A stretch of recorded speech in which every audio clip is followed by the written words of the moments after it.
ఓం నమో వెంకటేశాయ. అందరికీ నమస్కారం అండి. Welcome to Suman TV. నేను గీతాంజలి. ఇవాళ మనం ఒక విశిష్ట అతిథితో మాట్లాడబోతున్నాం. టీవీఆర్కే మూర్తి గారు. మనందరం విశ్వపతి గారంటూ ఎంతో ముద్దుగా మర్యాదగా పిలుచుకుంటూ ఉంటాం. విశ్వపతి గారి గురించి చెప్పాలంటే ఒకటే మాట. వెంకటేశ్వర స్వామి వారే ఆయన రూపంలోంచి మనందరికీ ఆయన వైభవాన్ని చెబుతున్నారా అనేంతగా నాకు అనిపించిందండి. ఎందుకంటే వారు వెంకటేశ్వర స్వామి వారి పైన 18 పుస్తకాలు రాశారు ఇప్పటి వరకు. 12 భాషల్లోకి తర్జుమా అయింది. ఎంతో మంది ఆ పుస్తకాలు చదివి వారి జీవితాన్ని మార్చుకున్న వాళ్ళు ఉన్నారు. అలాగే ఎన్నెన్నో సమస్యల నుంచి బయటపడిన వాళ్ళు ఉన్నారు. కేవలం భారతదేశంలోనే కాదు, వివిధ దేశాల్లో ఆ పుస్తకం ఎంతగా ప్రాచుర్యం పొందిందో నేను చెప్పడం కాదు, చదివి అనుభవం ఉన్నటువంటి మీ అందరికీ బాగా తెలుసు. ఇంకొంతమందికి కూడా వీరి గురించి తెలియాలి, ఇంకా చాలా మంది ఆ పుస్తకాలు చదవాలి, వాళ్ళ జీవితాలు మార్చుకోవాలనే ఉద్దేశంతో అసలు వెంకటేశ్వర స్వామి వారి గురించి విశ్వపతి గారు ఏం చెప్తారు, ఇంకా ఏమేమి విశేషాలు ఉన్నాయి తెలుసుకుందాం అనే ఈ ప్రయత్నంలో భాగంగా సుమన్ టీవీ వారు వినూత్నంగా ఒక కార్యక్రమాన్ని ప్రారంభించారండి. అదే వెంకటేశ్వర వైభవం.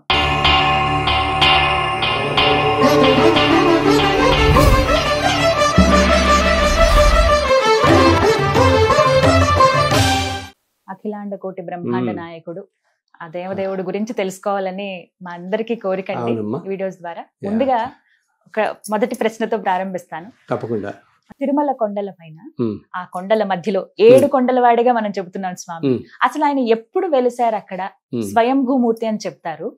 అలాగే వారి విగ్రహం పైన కూడా ఎన్నో సందేహాలండి. నిజంగా అది స్వామివారి రూపమేనా?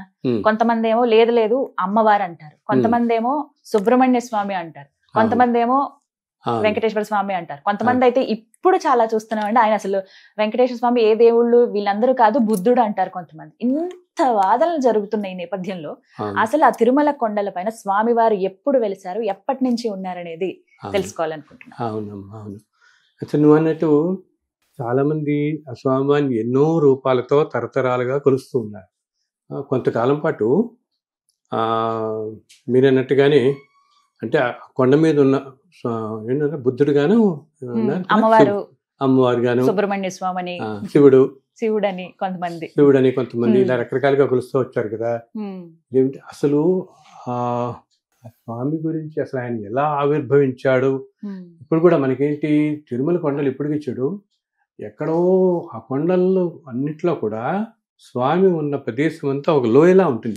మనం ఎక్కడి నుంచి వెళ్ళినా కూడా కింద దిగుతామండి. అన్ని సైడ్స్ నుంచి కూడా చూసాం. సాధారణంగా ఆ లోయలోగా ఉన్నట్టు ఉంటుంది ఆ ప్రదేశం అంతా, స్వామి వెలసిన ప్రదేశం అనమాట. సో అసలు ఈ మాత్రం ఇలా చెప్పుకోవాలంటేనే అంతా ఆయన అనుగ్రహం. ఆయన అనుగ్రహంతోనే ఇన్ని తరతరాలుగా ఎంతో మంది ఆయన్ని ఎంతో మహానుభావులు ఎంతో కీర్తించారు. ఎన్నో విధాలు, ఎన్నో శతకాలు రాశారు. ఎంతో మంది చక్రవర్తులు సేవించారు, మహారుషులు సేవించారు, దేవతలు నిత్యం ఇప్పటికీ దేవతలు సేవిస్తూ ఉంటారు వచ్చి. అదంతా ఆయన అనుగ్రహం తప్పితే ఏమాత్రం కాదు తల్లి. ఇప్పుడు ఏమైనా నేను 4 మాటలు మాట్లాడుతున్నానంటే ఆయన నన్ను ఆవహించి మాట్లాడుతున్నట్టే తప్పితే. ఎందుకంటే వచ్చి చెప్తారు, స్వామి నీ గురించి చెప్పాలంటే 1000 నాలుకలు అన్నటువంటి ఆదిశేషుడు కూడా సాధ్యం కాదు నీ వేల మొత్తం అందించడం అన్నమే అంటాడనమాట. నాకెక్కడ సాధ్యం అవుతుంది అప్పటికి సామాన్య మానవుడికి. సో మనం చెప్పుకునే 4 మాటలన్నా కూడా అది మన ద్వారా పలికిస్తున్నాడు ఆయన అంతే నలుగురికి. ఏంటి ఏదైనా ప్రదేశం అసలు భగవంతుడికి సంబంధించింది మనం ఏం చెప్పుకున్నా మనకి చాలా సంతోషంగా ఉంటుంది. ఆయన లీలలు, ఆయన విశేషాలు ఎటువంటి చెప్పుకున్నా మనం సంతోషపడుతుంటాం అనమాట. అందులో అదే ఆయన విభూతులు అంటాము, ఆయన లీలలు అంటాము, ఆయన సంబంధించిన మిరాకిల్స్ అని మన జీవితాల్లో ఎన్నెన్నో అద్భుతాలు జరుగుతుంటాయి కదా. అవన్నీ ఎవరికి జరుగుతుందని మనం తెలిసినా మనం వింటుంటే మనకి చాలా సంతోషంగా అనిపిస్తుంది. ఎందుకంటే భగవంతుడు అంటేనే ఒక ప్రేమతత్వం అనమాట. ఎంతో ప్రేమతత్వం ఆ భగవంతుడు అంటే. సో ఇంతటి మూర్తి అసలు మనకి ఎప్పటి నుంచి ఉన్నాడు? చాలా మంది అనుకుంటారు ఎప్పటి నుంచి ఉన్నారు స్వామివారు ఏమిటి అని. సో ఏంటంటే తల్లి, ఒకసారి మనకి మామూలుగా 4 యుగాలు మనకి తెలుసు కదా. ఈ పరంపర అంతా కాల పరంపరలో కృతయుగం, త్రేతాయుగం, ద్వాపర యుగం, ఇప్పుడు కలియుగం. ఇలా ఉంటున్నప్పుడు ఏమవుతుంది, మనం వింటుంటాం కదా. ఏంటి కృతయుగంలో మొట్టమొదటిలో ధర్మం 4 పాదాలు నడిచేది. తర్వాత త్రేతాయుగం వచ్చేటప్పటికి 3 పాదాలు అయింది. మళ్ళీ ద్వాపరయుగం వచ్చేటప్పటికి 2 పాదాలకు అయింది. ఇప్పుడు ఏంటంటే ఒకటే పాదం మీద నడుస్తూ ఉంటుంది. అది మనం చూస్తూనే ఉన్నాం. ఎలాంటి పరిస్థితుల్లో ఎలాంటి ఉన్నాయో. పరిస్థితుల్లో ఉన్నాము మనం. సో ఇలా జరుగుతూ ఉండగా ద్వాపర యుగం వచ్చే నాటికి మనం మహాభారత యుద్ధం అన్ని వింటాం కదా, అప్పటికే ధర్మం నశించి చాలా తగ్గిపోతూ పోతుంటుంది. తగ్గిపోతుంటే అప్పుడు దేవతలు అందరూ అనుకుంటారు, ద్వాపరయుగంలోనే ఇట్లా ఉంటే అసలు రేపు కలియుగం వచ్చేటప్పటికి మానవుల పరిస్థితి ఏమిటి? ద్వాపరయుగంలోనే చివరి రోజుల్లో వచ్చేటప్పటికి ఇంకా ధర్మం నశించి ఇప్పుడేంటంటే ఈ మన పరిమాణం కూడా ఎలా ఉంటుందంటే, కలియుగం వచ్చేసి 4,32,000 సంవత్సరాలమ్మా మొత్తం స్పాన్ ఆఫ్ కలియుగం. ద్వాపరయుగం ఏంటంటే దీనికంటే డబల్, 8,64,000 సంవత్సరాలు. 8,64,000 సంవత్సరాల్లో మనందరికీ ఎక్కువ భాగం మనకి తెలిసిన చివరి 200 సంవత్సరాలు అంతే కదా. కృష్ణుడు ఉన్నప్పుడు మహాభారతం, కృష్ణుడు 125 సంవత్సరాల పాటు ఉన్నాడు. అప్పుడు మనకి జరిగినవి ఈ మహాభారత కాలం నాటివి. కానీ నువ్వు ఆలోచిస్తే 8,64,000 సంవత్సరాలలో ఎన్నో జరిగి ఉంటాయిగా, ఎన్నో సంస్కృతులు వచ్చి ఉంటాయి, వెళ్ళిపోయి ఉంటాయి కదా, చివరి 200 తెలుసు. సో అసలు ఏం జరిగాయో, అప్పుడు ఎట్లా జరిగాయో అన్ని కూడా మనకి మహాభారతం ద్వారా ఇప్పుడు అవి తెలిసాయి. ఇది అయిపోగానే కృష్ణావతారం అయిన తక్షణం కలియుగం ప్రారంభం అయిపోయింది. చాలా మంది అనుకుంటారు కృష్ణుని అవతారం అయిపోగానే, అంటే ద్వాపరయుగం అయిపోగానే ప్రళయం వచ్చేసింది అని. ప్రళయం అనేది ఒక యుగం అయిపోగానే రాదనమాట. ఒక యుగం అయిపోగానే భూమి అంతా మునిగిపోయి ప్రళయకాలం రాదు. ఈ 4 యుగాల్ని కలిపి మహాయుగం అంటాం. ఇలాగ కొన్ని మహాయుగాలు గడిచిన తర్వాతే ప్రళయం వస్తుంది. ఇప్పుడు ఇటువంటి సైకిల్లో మనం ఉన్నది 28వ మహాయుగంలో ఉన్నాం, 28th లో ఉన్నాం మనం ఇప్పుడు. అంటే ఇటువంటివి 27 వెళ్ళాయి ఇప్పటికీ ఆల్రెడీ.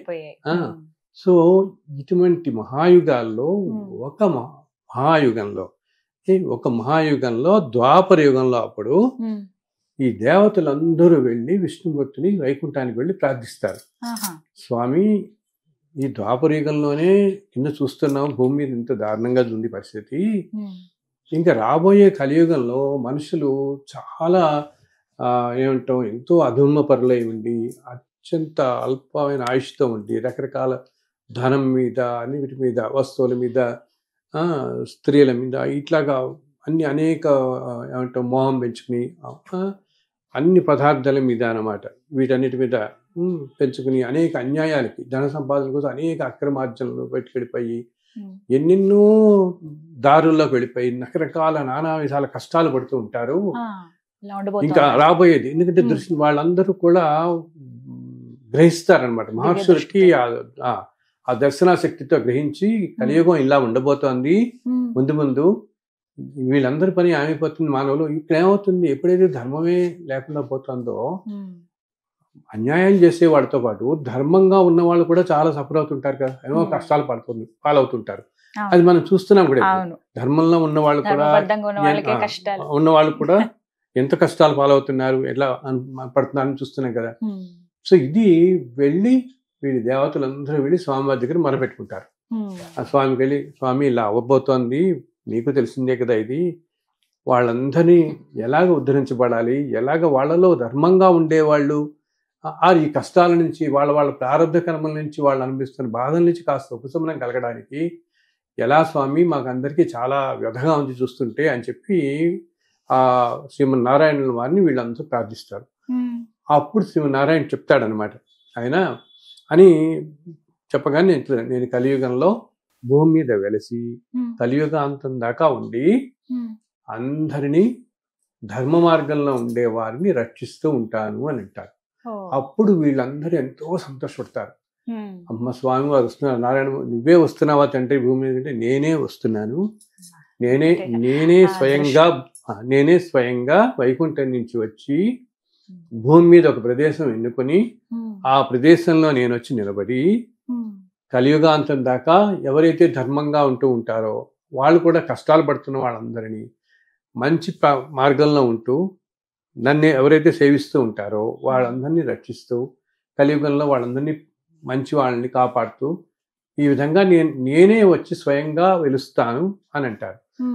అనగానే వీళ్ళంతా చాలా సంతోషపడి ఎప్పుడు అని అడుగుతారు. ఎప్పుడైతే ఆ సమయం త్వరలో వస్తుంది మీరు అంటారు. అందరూ పడినప్పుడు వీళ్ళందరూ సంతోషిస్తారు. ఆ సమయం కోసం ఎదురు చూద్దాం, ఇంకా స్వామి ఎప్పుడు వస్తారని. సో అలా అవగానే ద్వాపర యుగం అయిపోయిన తర్వాత కలియుగం రాగానే రాగానే ఒకరోజు అప్పుడు ఒక రోజు ఏం చేస్తారు, స్వామివారి గరుత్మంతుని పిలిచి, గరుత్మంతుడు స్వామివారికి ప్రథమ సేవకుడు, ఎదుర్కొండా అలా ఉంటాడు. ఇప్పుడు చూస్తాం కదా మనం వైష్ణవ ఆలయాలన్నింటిలో కూడా స్వామికి ఎదుర్కొండా ఉంటాడు. ఆయన ఎంత సేవకుడు అంటే అలా రెక్కలు అలా విప్పుకుని ఉంటాడు. ఎప్పుడు ఏ క్షణంలో ఆయన ఆదేశం వస్తే వెళ్ళాలా, ఎక్కడికి వెళ్ళాలంటే అక్కడికి. సో ఆయనకి చెప్తారు, గరుత్మంతుని పిలిచి, నాయనా నేను ఇలాగా భూమి మీద వెళుద్దాం అనుకుంటున్నాను, కలియుగంలో భూమి మీదకి మనం ఇంకా వెళ్ళాలి అక్కడికి, నువ్వు ఒకసారి ఆ భూమండలం అంతా తిరిగి నాకు ఉండడానికి అనువైన ప్రదేశం ఏదైనా ఒకటి చూసిరమ్మని చెప్తాడు.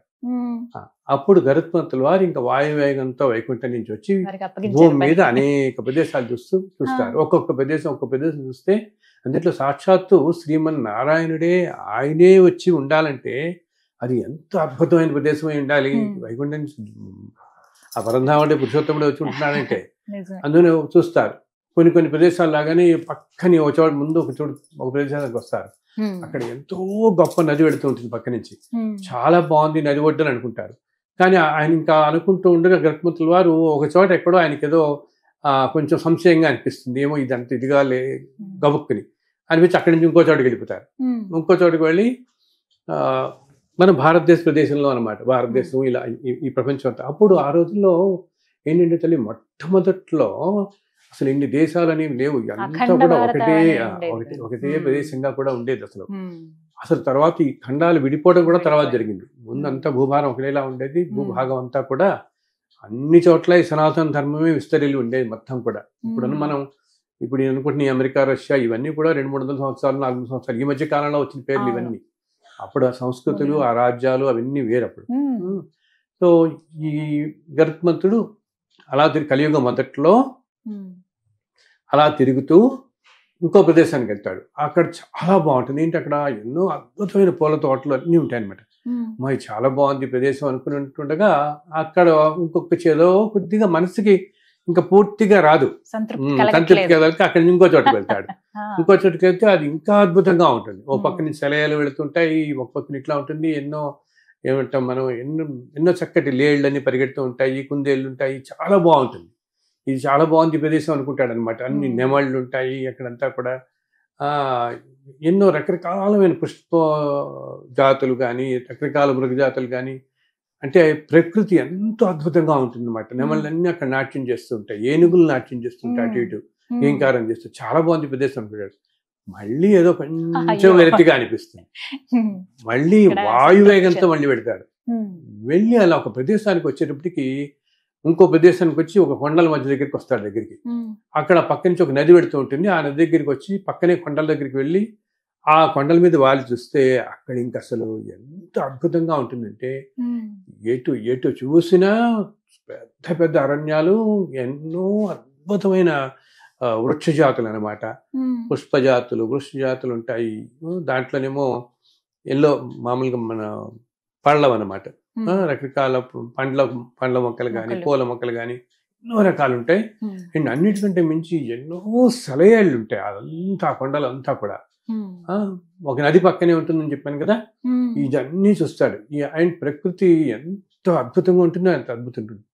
అక్కడతో చాలా అద్భుతంగా ఉండి అంత జీవరాశి కూడా మాత్రం ఎంతో ఒక విధంగా దేదీప్యమానంగా ప్రకాశిస్తూ ఉంటుంది ఆ ప్రదేశం అంతా.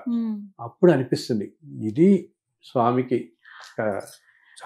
సాక్షాత్తు శ్రీమన్నారాయణ వారే వచ్చి ఉండడానికి ఇంతకంటే గొప్ప ప్రదేశం లేదు ఈ భూమండలంలోని. అదే ఈ రోజు మనం చూస్తున్న స్వామివారు ఉన్న వెంకటాద్రి.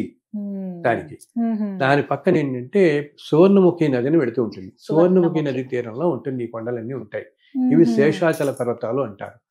ఇక్కడ చూసి అప్పుడు ఇక్కడి నుంచి వెంటనే వాయువేగంతో వైకుంఠానికి వెళ్ళి స్వామికి చెప్తాడు, స్వామి మీకోసం బ్రహ్మాండమైన ప్రదేశాన్ని చూశాను, ఇంకా మీరు రావటమే తరువాయి అని అంటారు.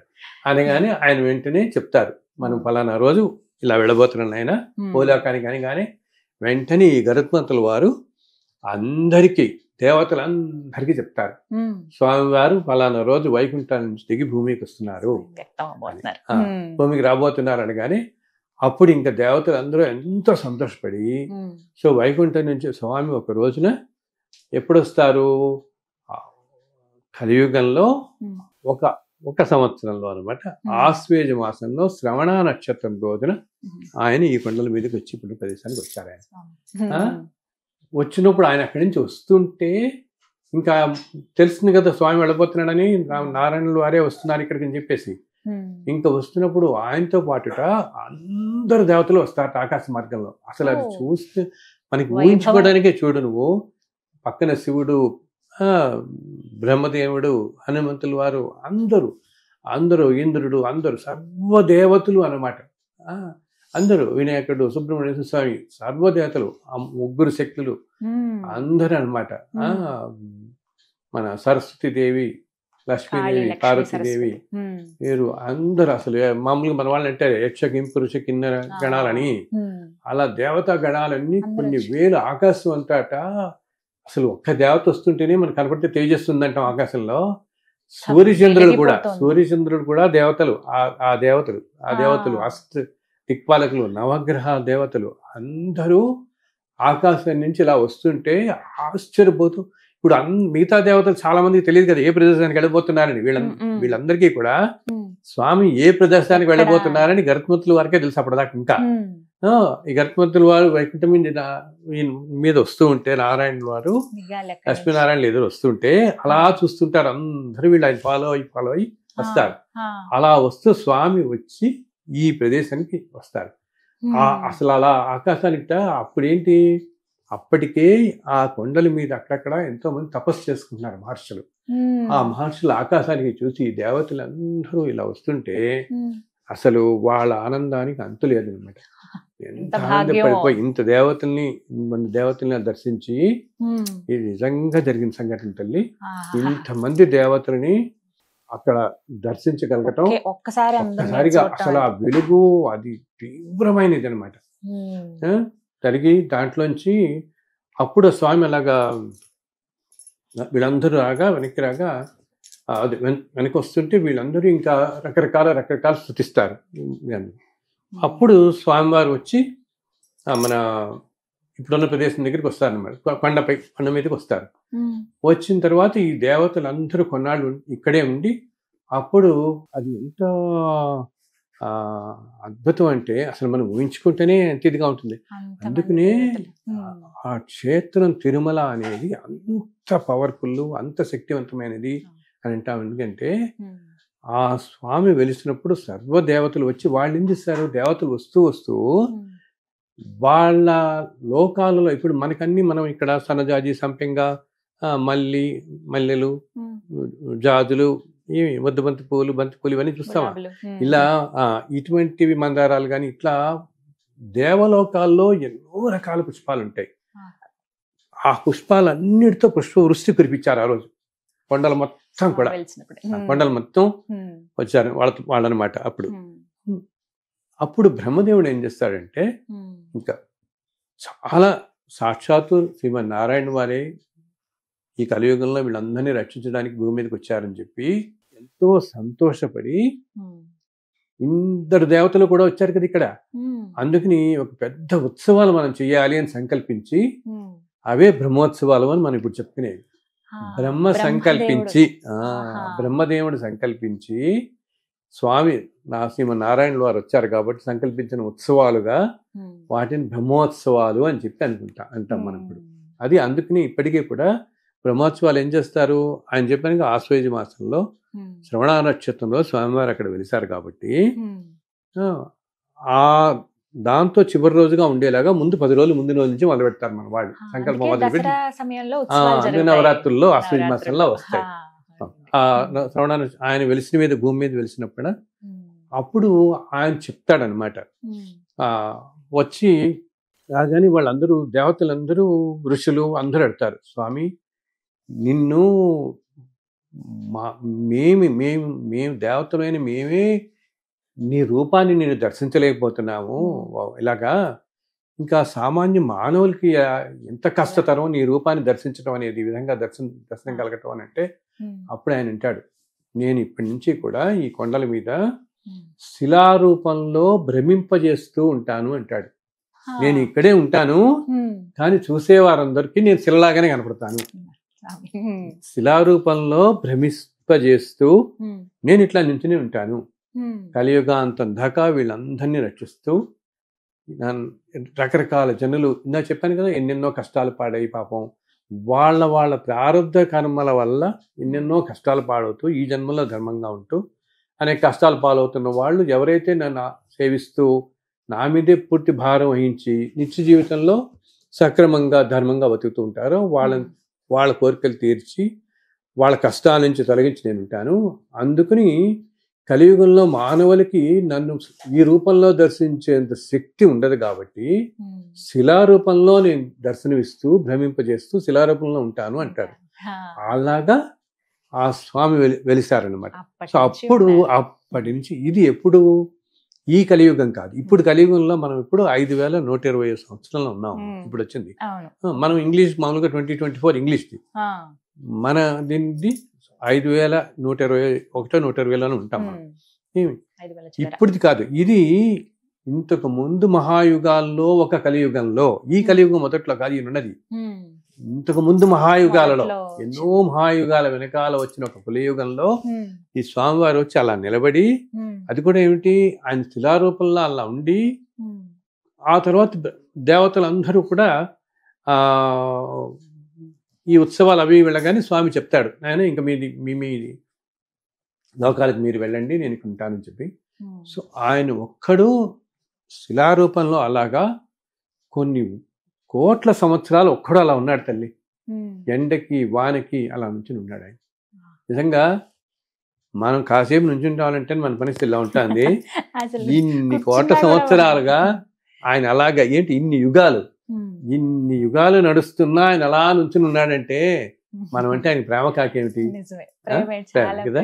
మన వాళ్ళందరూ అనుకుంటుంటారు, ఆయన నేను అనుకుంటున్నాం రోజు నిన్నే కలుస్తున్నావు, అయినా మా కోరిక తీర్చట్లేదు, అయినా మమ్మల్ని కష్టాలు పాడేస్తున్నావు అనుకుంటామా? కానీ నిజంగా చెప్పాలంటే ఆయన ఎవరిని కష్టపెట్టాడు, అలా అని ఎవరికి భోగభాగ్యాలు ఇవ్వడు. ఇంటి ఉన్నట్టుండి ఏదో 100 కోట్లు ఇచ్చేయటం, ఏ పదవులు ఇచ్చేయటం, అవి ఇవన్నీ కూడా మనం తెచ్చుకున్నవే.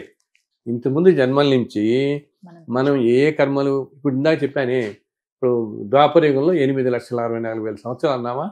సో మనం అందరం అప్పుడున్న వాళ్ళం, ఇప్పుడున్న వాళ్ళందరూ మనమేమి ఇప్పుడు దేవతాంశంలాగా వచ్చేలేదు. ఇప్పుడు మనం తయారు చేసి ఇప్పుడే కాదు కదా, ఈ సృష్టి మొదటి నుంచి ఉన్న ఆత్మలు ఇవన్నీ రకరకాల యుగాల్లో రకరకాలుగా ముందు పెడుతూ, అంటే త్రేతాయుగంలో ఉన్నాం, కృతయుగంలో మనం ఉన్నాం, ద్వాపర యుగంలో ఉన్నాం, ఇప్పుడు మళ్ళీ ఉన్నాం. సో అప్పటి నుంచి ఏంటి, అందుకని నువ్వు చూడు అన్ని యుగాల్లో ఉన్నాం కాబట్టి ఇప్పుడు త్రేతాయుగం ఏంటైతే ఇన్ని యుగాల్లో ఇన్ని కోట్ల జన్మలు, బికాస్ మానవులంతా ఎన్నెన్నో తప్పులు చేస్తారు, ఎన్నెన్నో చేస్తారు, వాళ్ళ బుద్ధిపరంగా పని చేస్తారు. వీటన్నిటిని అనుభవించడానికి రకరకాల జన్మలు ఎత్తుతూ పోతాం కదా, కొన్ని తెలిసి కొన్ని తెలియకుండా చేసే తప్పులు. ఇట్లా తప్పులు చేసుకుంటూ ముందుకెళ్ళేటప్పటికి ఎంతో పాపం పట్టుకట్టుకుని ముందుకెళ్తుంటాం. ఎందుకంటే ఈ జన్మలు వస్తున్నప్పుడు ఏమవుతుంది, అందుకనే ఇప్పుడు చూడు ఒక్కొక్కసారి కొంతమందికి రాములు వారు అంటే ఎంతో ప్రాణం, కొంతమంది కృష్ణుడు అంటే ఎంతో ప్రాణం కదా. ఎందుకంటే వీళ్ళల్లో ఇలా ఈ ట్రావెల్ ఈ సోల్ ఇలా వస్తున్నప్పుడు వీళ్ళలో కొంతమంది ఏంటన్నమాట, ఆ త్రేతాయుగంలో ఉన్నప్పుడు, త్రేతాయుగంలో రాముల వారు ఉన్నప్పుడు అన్ని వేల సంవత్సరాలు ఉన్నారు కదా ఆయన. ఉన్నప్పుడు ఏంటి, అక్కడ ఎక్కడో ఎన్నో తోటలు ఉండేవి. అప్పుడు అంతా మిథిలా నగరం, అయోధ్య, అవన్నీ అద్భుతమైన తోటలు అవన్నీ. వాటిలో ఎక్కడో ఏ పని చేస్తున్న వాళ్ళు, ఏ పరిచారికలో వీళ్ళు అయి ఉంటారు, అంతే కదా. సో ఆ రాముల వారిని చూసుంటారు వాళ్ళు. సో ఆ దివ్య మంగళ విగ్రహం అలా ఉండిపోయి వాళ్ళకి ఆకర్షణ ఉండిపోయి, అయితే ఏమిటి వీళ్ళు మళ్ళీ వీళ్ళ ప్రారంభ క్రమంలో వీళ్ళు పడుతుంటారు కదా. సో తర్వాత ఏవో జన్మలు తీసుకుంటూ మళ్ళీ ఏవో చేసుకుంటూ అలా ఈ కలిగిన దాకా వచ్చిన వాళ్ళు ఉంటారే ఇప్పటిదాకా. వీళ్ళకి ఏంటంటే ఆ రూపాలను హత్తుకుపోయి ఇప్పటికి కూడా ఆ సోల్కి తెలుసు ఆ రాముల వారు అమ్మో అనగానే ఎప్పుడో చూస్తుంది, అలా గుర్తుంది, ఆ విగ్రహం మీద అలా ఉంటుంది. కొంతమంది కృష్ణుడి మీద ఉంటుంది. అంటే వీళ్ళు ఏంటనమాట, ఆ కృష్ణుడిని బొత్స దగ్గరగా చూస్తుంటారు. 125 సంవత్సరాల భూమి శ్రీకృష్ణ వాళ్ళు ఉన్నప్పుడు 125 సంవత్సరాలలో ఎంతో మంది చూస్తుంటారు కదా ఆయన్ని. మనకు తెలిసిన పాండవులు ఇవన్నీ కథలతో పాటు వీటన్నిటితో పురాణాల్లో చూసిన పాత్రలే కాకుండా సామాన్యులు కూడా ఎవరో కొంతమంది చూసే ఉంటారు. వాళ్ళందరూ కూడా ఎంత పుణ్యం చేసుకున్నారు వాళ్ళల్లో. అలా వస్తూ అందుకు నా మూర్తికి అంత ఆకర్షపడి కొంతమంది ఉంటారు చూడు. ఆ కృష్ణుడు అంటే చాలా ప్రాణం అండి, అసలు ఎంత ప్రేమగా ఉంటారు, ఎంత విడిచిలేనంతగా ఉంటారు. సో అది ఇన్ఫ్యాక్ట్ నా దగ్గరికి వచ్చిన వాళ్ళలో కూడా నేను అప్పుడప్పుడు చూస్తుంటాను తల్లి. ద్వాపరయుగంలో కృష్ణుడితో ఉన్నవాడిని, అలా అలా ఉన్న వాళ్ళని వచ్చిన వాళ్ళని నేను చూశాను. అంటే ఆ భగవంతుని అనుగ్రహంతో ఏంటంటే నాకు ఒక్కొక్కసారి అలా ఎవరినో ఎదుర్కొంటే కూర్చుంటే వాళ్ళు ఒక 7 కొన్ని జన్మలు అలా కనిపిస్తుంటాయి అనమాట. అలా ఉన్నప్పుడు నేను చూసాను పూర్వజన్మల్లో వీళ్ళు. నేను చెప్తుండేవాడిని ఏదో అసలు మామూలుగా వాళ్ళు ఏదో కలవడానికి నా దగ్గరికి వస్తాను మాట్లాడడానికి, ఏదో అవి ఇవి మాట్లాడుతూ నేనంటే బహుశా మీకు కృష్ణుడు అంటే చాలా ఇష్టం కదండి అన్నాను. అంటే ఆయన వెంటనే కళ్ళమణిలు పెట్టేసుకుని కృష్ణుడు అంటే ఇష్టమే కాదండి, నేను 350 ఫ్లూట్స్ కలెక్ట్ చేశాను ఇప్పుడు కన్నాడు. 350 ఏ ఊరు వెళ్ళినా నేను ఫ్లూటే కొనుక్కుంటాను. ఢిల్లీ నుంచి వచ్చాడు ఒక ఆయన నా దగ్గరికి, అతను అనమాట. సో ఇన్ఫాక్ట్ నేను హైదరాబాద్ ఎయిర్పోర్ట్ లో రాగానే ఆ షాపుల్లో చూస్తుంటే నేను ఫ్లూటే కొనుక్కొని పెట్టుకున్నాను, ఇంకోటి మళ్ళీ ఫ్లూట్ కొన్నాను అన్నాడు. అప్పుడు అతనితో అన్నా, బాబు నువ్వు ద్వాపరయుగంలో ఉన్నప్పుడు చిన్నప్పుడు కృష్ణుడితో ఆడుకున్న వాడివి నువ్వు కొన్నాళ్ళు, వాళ్ళతో గోకులంలో ఒకరోజు కృష్ణుడి వేణువు కూడా తీసుకుని ఒక కాసేపు వాయించావు, అందుకు నీకు ఆ పిల్లలు అలా ఉండిపోయి ఈ రోజు నువ్వు ఇప్పుడు ఈ జన్మలో ఇంజనీరింగ్ చేసావు ఏదో చేసావు, ఈ ఫీల్డ్ ఇలా ఉన్నా కూడా నీకు దాని మీద అంత అది అలా ఉండిపోయింది. అది ఇలాగా రకరకాల మనం చూస్తూ ఉంటాం అన్నమాట. అతనికి ఏంటి చిన్నప్పుడు అతను చెప్పాడు నాకు, చిన్నప్పుడు నాకు ఇందా చెప్పిన అతను ఉన్నాను నేను చూడగానే నేను ఈ ఫ్లూట్స్ కలెక్ట్ చేస్తానన్నానే, అతను అన్నాడు చిన్నప్పుడు నా కళ్ళ కృష్ణుని కనపడేవాడండి, కృష్ణుని కనపడి రాత్రి ఏంటిట చిన్నపిల్లవాడప్పుడు కనపడి రాత్రి ఆడుకుందాం పదని తీసుకెళ్ళేవాట, పొద్దున్న లేవగానే పొద్దున్న వచ్చి దింపేసేవాడు మళ్ళీ. సో పొద్దున్న మీ పిల్లాడు 5-6 ఏళ్ళు కదా, పిల్లలు లేవగానే వీళ్ళు స్కూల్ పంపించడం వీళ్ళ అమ్మ లేపుతుంటే అమ్మతో అనేవాట, అమ్మ నాకు కాళ్ళు చాలా నొప్పి పెడుతున్నాయి ఇప్పటిదాకా ఆడుకుని వచ్చానని. అంటే వాళ్ళ అమ్మని నువ్వు ఆడుకోవడం ఏంటారు, నువ్వు నిద్రపోయినావు కదా ఇప్పటిదాకా అంటే, లేదు లేదు కాళ్ళు బాగా నొప్పి పెడుతున్నాయి ఇప్పటిదాకా నేను అగ్గిష్టతో ఆడుకుని వచ్చానంటే నమ్మేది కాదు ఆవిడ. సో అలా జరిగింది అని నేను చెప్పిన తర్వాత అప్పుడు చెప్పాడు అతను అనుభవం, ఇలా జరిగింది నాకు అని చెప్పి. తర్వాత ఇంకొక ఆయన అమ్మ జిల్లాకి 2-3 సంవత్సరాల క్రితం ఇంకొక ఆయన కలిసాడు నేను. ఆయనతో ఇలాగే ఏదో మాట్లాడుతూ, ఆయన ఒక కెమికల్ ఇంజనీర్ అనమాట, ఆయన ఇలాగే మాట్లాడుతూ ఏదో అంటే నేను ఇప్పుడు అన్నాను, బహుశా మీకు కృష్ణుడితో చాలా అనుబంధం ఉంటుంది అండ్ మీరు వేణు కూడా బాగా వాయిస్తారు, మీరు ఇంజనీరింగ్ అయినప్పుడు అంటే ఆయన కూడా ఇలాగే బెంగళూరులో ఉంటారు వాళ్ళు. ఆయన వెంటనే అన్నాడు, అవును స్వామి నాకు ఎంత ఫ్లూట్ అలా పట్టుకుంటే నాకు వచ్చేస్తుంది.